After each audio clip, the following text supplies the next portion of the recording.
A Japanese oil tanker that has spilled more than 1,000 tonnes of oil since running aground off the coast of Mauritius has broken in two. Officials said the split was caused by a crack in a cargo hold after the ship's condition deteriorated severely overnight.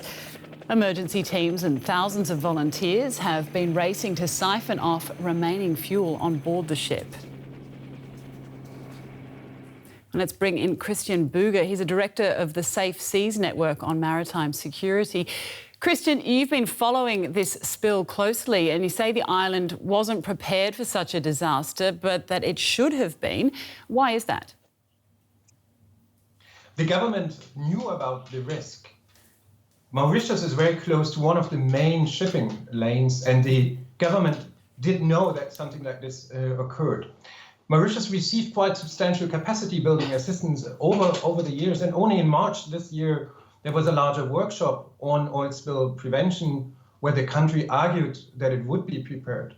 Also in 2016, only 4 years ago, there was a very, very similar event happening.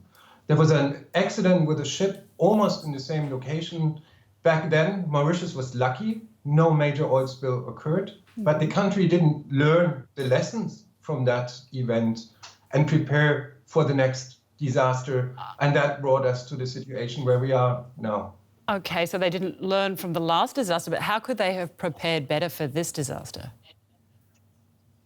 Well, to start with, they didn't have the appropriate equipment in place. The containment equipment was not there.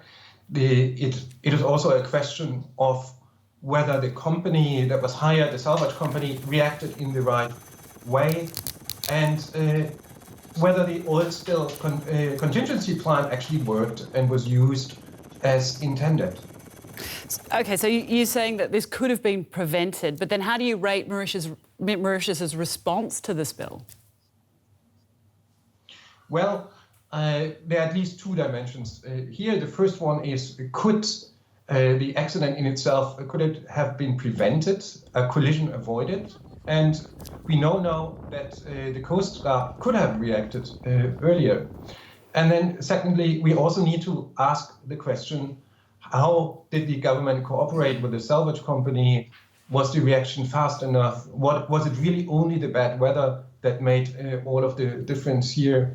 And this calls for an independent investigation into the accident that looks into the role of all parties and whether they have reacted actually in an appropriate way, and what of the disaster could have actually been avoided. Christian Buger, Director of the Safe Seas Network on Maritime Security, thanks very much.